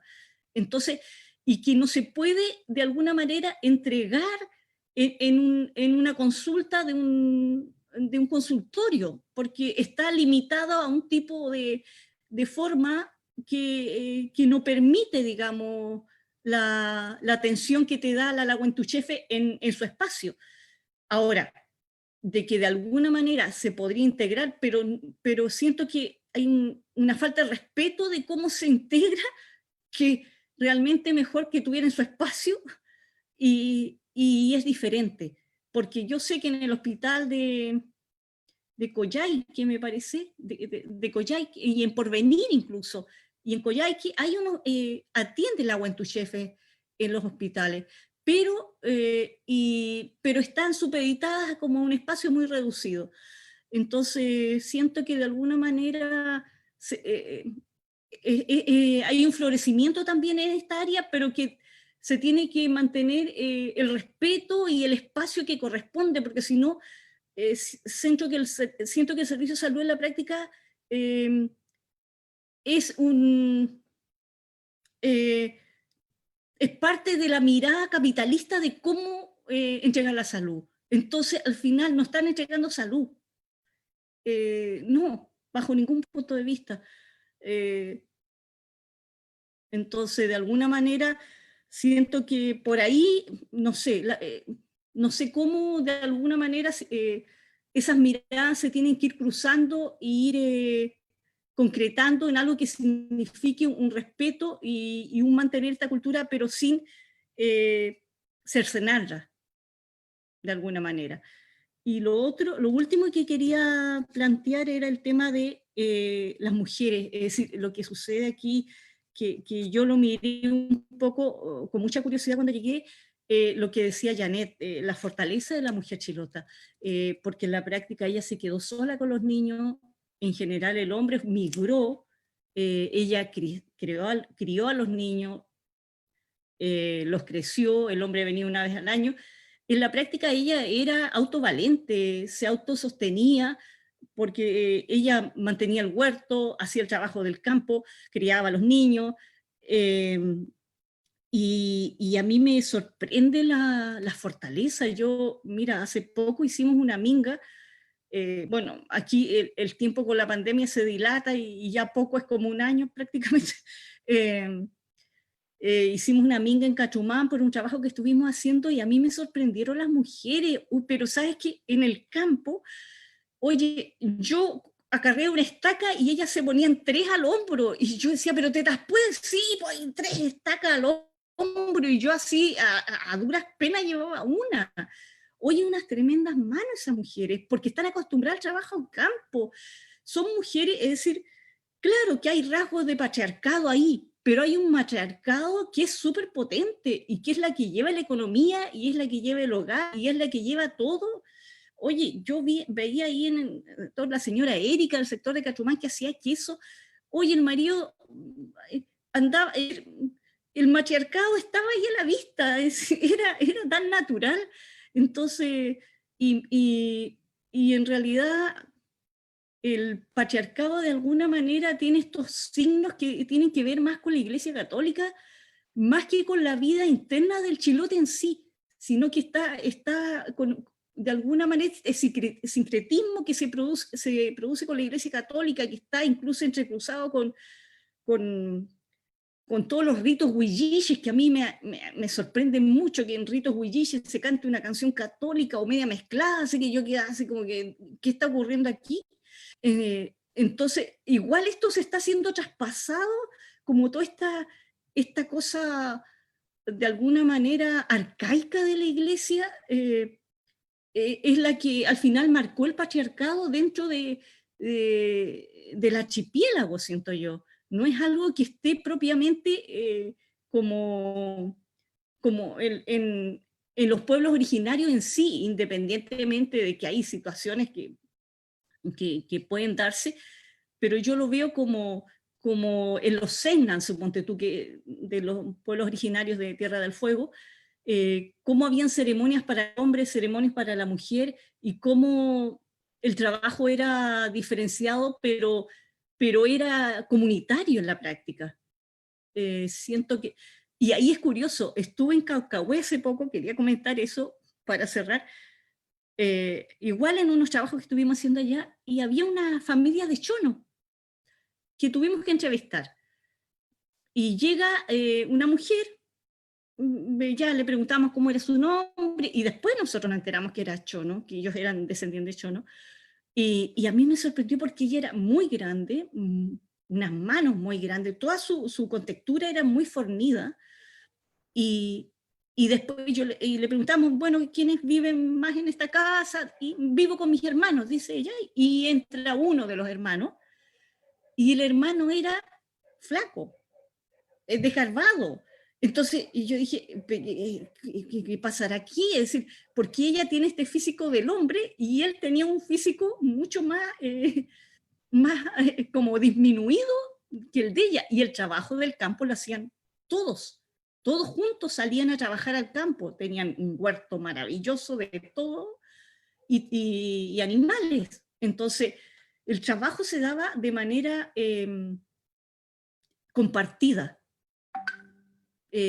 con ellos, es decir, todos, y después cuando él entra, él va y no espera que ella le sirva, sino que él se sirve café, es decir, uno observa todo lo que va ocurriendo y hay una forma de relacionarse que es muy, ¿cómo te dijera? Que no hay un rasgo de que alguien esté sobre el otro, sino que era muy como en comunidad.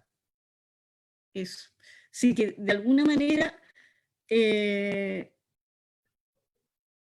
quería preguntar, en realidad, ¿crees tú que el matriarcado en Chiloé es algo que realmente prevalezca? Esa es mi pregunta. Sí, no, gracias por también la pregunta, los comentarios.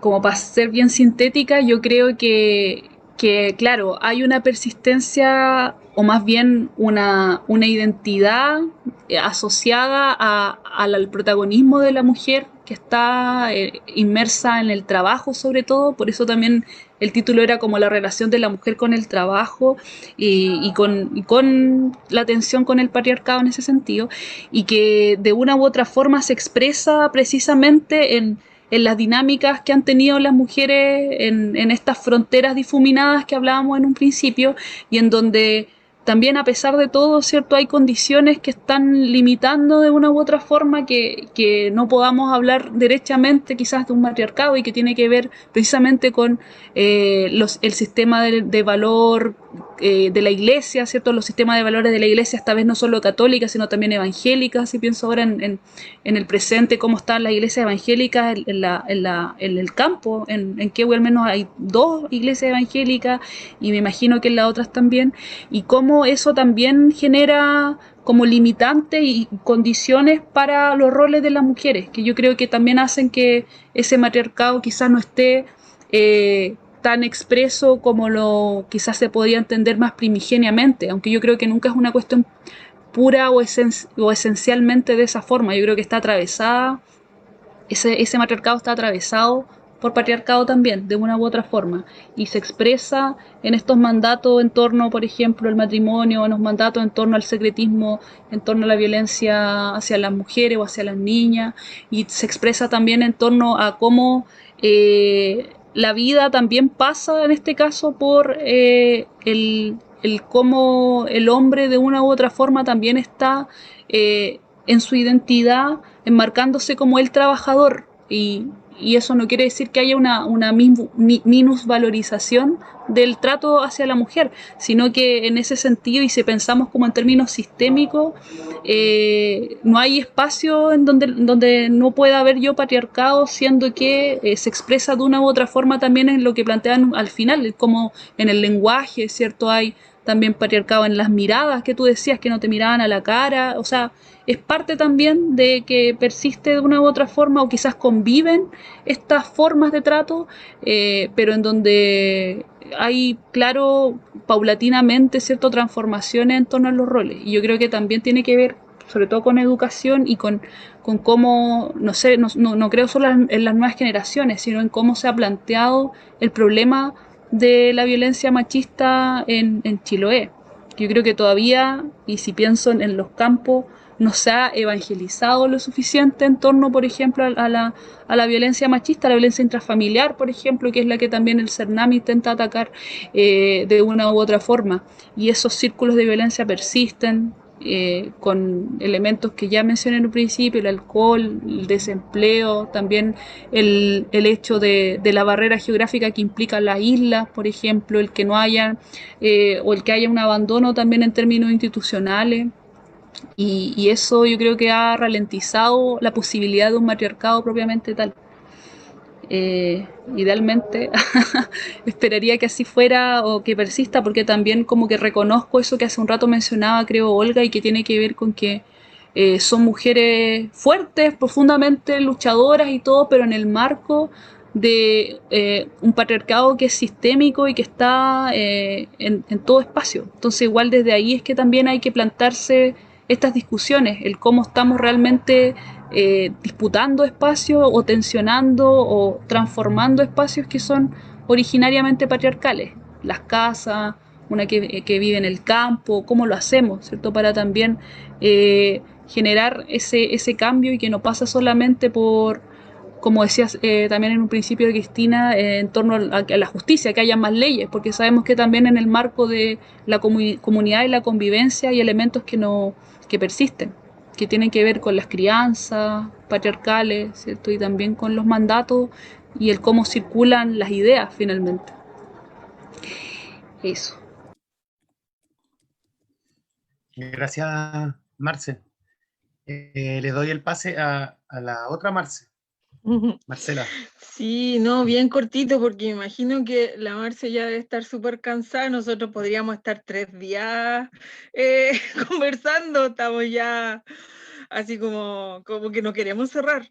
Así que bueno, igual muchas gracias por la paciencia y por explicar todo este tema que es súper, súper, súper importante, que hay que abrirlo, que hay que conversarlo, que bueno, cuando tú vives en un sector rural te das cuenta que hay muchos de esos temas que están ahí, tú ves que hay un tipo flojo, borracho, pero que es el que manda, pero la hija, la mamá son las que paran la casa y calladitas nomás. Bueno, pero estamos en un camino.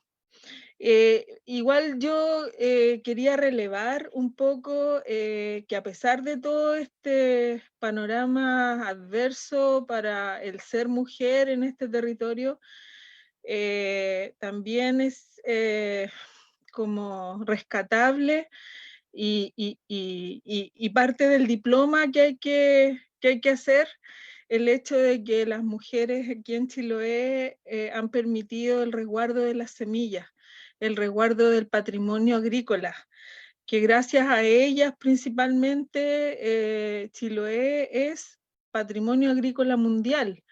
Es uno de los pocos sitios del mundo denominado Patrimonio Agrícola Mundial. Entonces, y eso gracias a la porfía de estas mujeres que, a pesar de que venían los funcionarios públicos a decirle usa esta semilla, usa este abono, use esto otro, ellas calladitas seguían, sí, te voy a hacer caso, pero ahí seguían manteniendo su pedacito de huerta donde se reproducían las semillas antiguas, porque obviamente sabían la importancia de eso.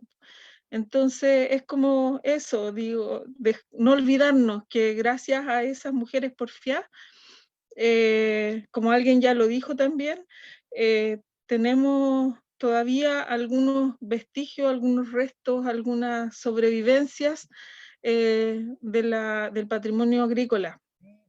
Eso quería, no sé, que quedara Sí. por ahí guardadito. No, eso es súper importante, Marcela. De hecho, el que hablemos de mujeres sostenedoras, gestoras de la vida, habla también de la relación con la tierra. En este caso, la relación con la semilla es crucial, sobre todo en tiempos en donde las crisis sanitarias también son crisis alimentarias, ¿cierto? El resguardo de la semilla habla también del protagonismo que tiene en un futuro o en un momento presente en donde hay crisis de alimentos, el que existan mujeres defendiendo y resistiendo en el cuidado de esas semillas y también de la siembra de esas semillas, porque y eso es algo que también quería relacionar como para cerrar también, porque en relación a cómo los espacios rurales se han ido despoblando y en cómo de una u otra forma la agricultura ha sido de una u otra forma relevada o relegada o superpuesta por sobre lo que implica la industria salmonera o también la terciarización laboral. Creo que es importante también el plantearnos cómo hacemos resistencia, por ejemplo, como mujeres, defendiendo o siendo parte también de un feminismo que es defensor de la tierra y como propuesta la tierra relacionada con la vida también. Y cómo los campos, en este caso el archipiélago de Chiloé, cumple un papel también fundamental en tanto se releva eso en las discusiones, ¿cierto? En la importancia que tiene también el diálogo y la interconectividad archipelágica, porque creo que también es algo que ayudaría mucho también a reconocer las distintas propuestas que se pueden estar levantando. Y delante citaba también a la OPDECH, porque la OPDECH siento que hizo un trabajo muy interesante rescatando precisamente cómo se estaba dando el despoblamiento de la isla y qué había que hacer en el fondo.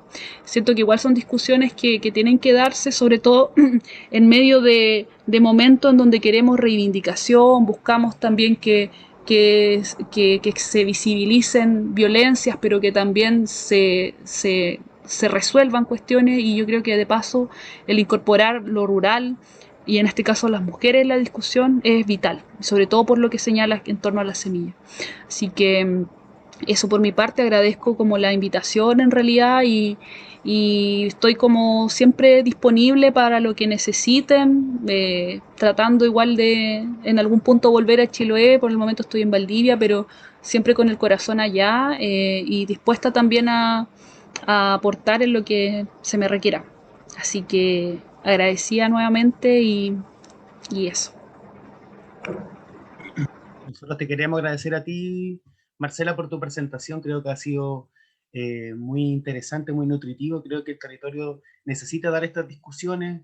Creo que la organización social y política territorial tiene que tomarle la importancia y la preponderancia de estas discusiones, quizás por sobre otras que nos instauran, ¿cierto?, del centralismo o desde otras instancias de poder. Creo que ha sido una bonita jornada de Quelcún. agradecer a todos, todas y todos quienes nos siguieron por Facebook y al panel que siempre está muy interactivo e interesante con lo que pregunta, con lo que cuentan. Creo que esa es la idea de los Quelcún, es que también hay una retroalimentación, ¿cierto?, entre los exponentes, las exponentes, este panel y las personas que están interactuando por redes. Así que agradecerte nuevamente, Marcela, agradecer al panel. Dejaremos puesto un video ahora al terminar sobre el poema de Mariel Lacabe, que se llama Señas de Identidad. Así que con eso nos despedimos de nuestra transmisión el día de hoy. Así que muchas gracias y nos vemos hasta un próximo Quelcún. Chao, gracias. Que estén todos muy bien. Chao, Marce. Chao, chao. Cuídense.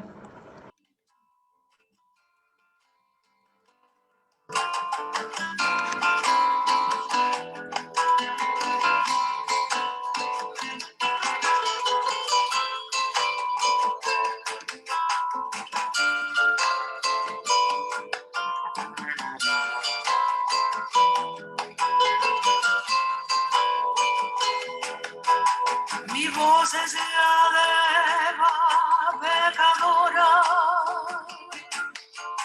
la misma que alentó mi flecha de Amazonas. La selva oyó el sonar de mis tambores y los cielos mis gritos en la hoguera. Soy Penélope Fiel y Mariana Pineda. Fui judía en un campo de dolor y miseria. Y ahora soy palestina que hace volar las piedras. Soy Carmela que en España cantaba la copla guerrillera.